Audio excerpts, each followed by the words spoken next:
Salam, selamat pagi Bapak Ibu Saudara sekalian. Kita berjumpa kembali dalam renungan harian GP Kris Pangkal Pinang. Bersama saya, Guru Injil Eber. Bapak Ibu, kita bersyukur kepada Tuhan untuk anugerahnya kepada kita, hingga kita ada sebagaimana kita ada, dan Tuhan masih memberikan firman-Nya kepada kita untuk kita renungkan. Mari kita merenungkan firman Tuhan, dan sebelum itu mari kita berdoa. Bapa di surga, kami bersyukur kepadamu untuk anugerah-Mu di dalam hidup kami, penyertaan-Mu sepanjang malam hingga kami bisa menikmati hari yang baru, hari yang cerah di dalam hidup kami di sepanjang hari ini. Dan kami akan melanjutkan setiap kegiatan kami sepanjang hari ini. Tapi sebelum itu kami menyerahkan hidup kami di dalam tangan-Mu, di dalam doa dan penyerahan totalitas hidup kami. Bahkan kami rindu Tuhan berbicara kepada kami melalui firman Tuhan yang sebentar kami renungkan, kami bacakan. Tuhan tolong kami, agar kami bisa memahami firman ini yang kami dapat melakukannya di dalam hidup kami di sepanjang hari ini. Kami sudah siap mendengar firman Tuhan. Sekali lagi kami mohon tuntun kami dan sertai kami. Ampuni dosa dan layakan kami, agar kami terus hidup di dalam firman Tuhan. Dalam nama Tuhan Yesus kami berdoa dan mengucap syukur. Amin. Firman Tuhan hari ini terambil dari Imamat pasalnya yang keempat, ayat pertama sampai ayat yang ketiga. Kemudian kita lanjutkan di ayat 13 sampai ayatnya ke-15. Demikianlah firman Tuhan. Ayat 1 sampai 3, Tuhan berfirman kepada Musa, "Katakanlah kepada orang Israel, apabila seseorang tidak dengan sengaja berbuat dosa dalam sesuatu hal yang dilarang Tuhan, dan ia memang melakukan salah satu daripadanya, maka jikalau yang berbuat dosa itu imam yang diurapi, sehingga bangsanya turut bersalah, haruslah ia mempersembahkan kepada Tuhan karena dosa yang telah diperbuatnya itu seekor lembu jantan muda yang tidak bercelah sebagai korban penghapusan dosa." Kita lanjutkan di ayat 13 sampai ayatnya ke-15.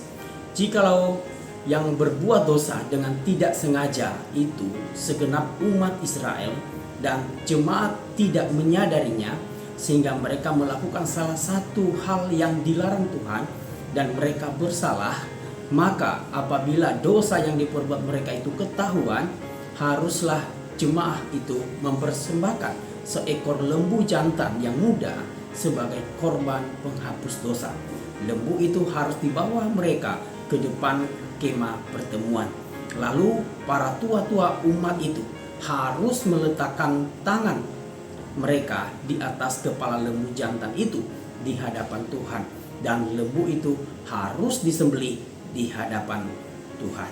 Saudara yang dikasihi oleh Tuhan, tema kita hari ini adalah yang tidak disengaja tetap dosa. Sebuah pertanyaan yang sering kita tanyakan di dalam hidup kita.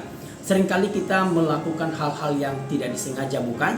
Misalnya kita keceplosan berkata-kata kasar kepada seseorang hingga menyakiti hatinya, dan kita merasa itu kita tidak menyadarinya. Dan di saat kita melakukan itu, atau kita naik motor, tiba-tiba ada seorang yang menyeberang dengan tidak hati-hati dan ia tertabrak dengan motor kita sendiri. Kemudian ia dilarikan ke rumah sakit, tetapi ia tidak terselamatkan, alias ia meninggal dunia. Atau dalam hal yang baik, kita melewati begitu saja seseorang yang sedang butuh bantuan kita, tetapi kita tidak menyadarinya bahwa kita punya kesempatan untuk menolong orang itu. Seperti kata Yakobus pasal 4 ayat 17, "Jika seseorang tahu bagaimana ia harus berbuat baik, tetapi ia tidak melakukannya, ia berdosa." Saudara yang dikasihi oleh Tuhan, contoh lain adalah perbedaan antara menghilangkan nyawa orang lain dan pembunuhan. Pembunuhan itu dilakukan dengan sengaja dan itu direncanakan. Sedangkan menghilangkan nyawa orang lain terjadi karena ketidaksengajaan, entah itu karena kecelakaan atau kelalaian kita. Hukuman akan jauh lebih berat diberikan kepada pelaku pembunuhan daripada seseorang pelaku yang melakukan karena tidak sengaja menghilangkan nyawa orang lain. Saudara yang dikasihi oleh Tuhan, Imamat pasal 4 ini membicarakan dosa yang dilakukan dengan tidak sengaja.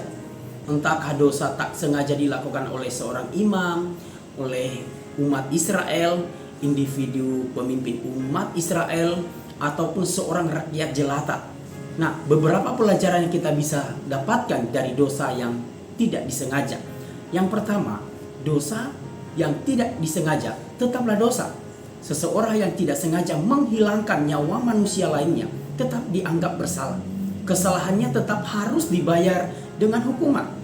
Yang kedua, dosa tak disengaja yang dilakukan begitu disadari oleh pelakunya, maka ia harus mengakui dosanya itu dan mempersembahkan korban penghapusan dosa untuk menebus dosanya kepada Tuhan. Yang ketiga, dosa sekalipun tak disengaja, konsekuensinya tetap besar.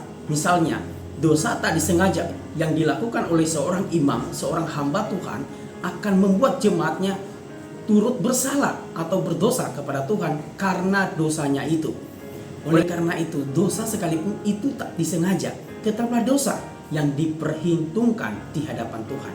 Maka masalah dosa harus segera diselesaikan, diakui, dan ditebus. Kita bersyukurnya adalah sekalipun kita berdosa, dengan disengaja maupun tidak disengaja, ada Kristus yang bersedia mengampuni, menerima kita. Asalkan kita datang mengakui segala kesalahan kita, mengakui segala kelemahan kita, dan dengan percaya bahwa Dia adalah Allah yang setia, Allah yang adil, sehingga Ia mengampuni dan menyucikan kita dari segala dosa kita. Saudara yang dikasihi oleh Tuhan, kita menyadari bahwa sampai saat ini kita sebagai seorang pengikut Yesus, pengikut Kristus, masih sangat mungkin kita akan jatuh di dalam dosa. Kita dapat berbuat dosa tanpa disadari atau tak disengaja. Ini dapat terjadi karena dua hal. Pertama, karena kelemahan kita sebagai manusia. Firman Tuhan di dalam Matius berkata bahwa roh memang penurut, tetapi daging lemah. Kedua, karena kelalaian kita sehingga terjadi kecelakaan yang berakibat fatal kepada orang lain. Apa yang selanjutnya yang harus kita lakukan? Firman Allah memerintahkan kita untuk segera menyadari kesalahan kita itu. Bila seseorang memberitahukan atau menegur perbuatan dosa kita itu, dan hendaklah kita segera bertobat dari dosa itu. Hendaklah kita mengakui dan memohon ampun kepada Tuhan kita, yaitu Tuhan kita Yesus Kristus. Kiranya firman Tuhan yang barusan kita dengar, kita pahami hari ini, dapat menyadarkan kita akan kelemahan-kelemahan kita yang ada di dalam diri kita, dan membuat kita bergantung sepenuhnya kepada Kristus Yesus yang adalah juru selamat hidup kita. Amin. Tuhan Yesus memberkati.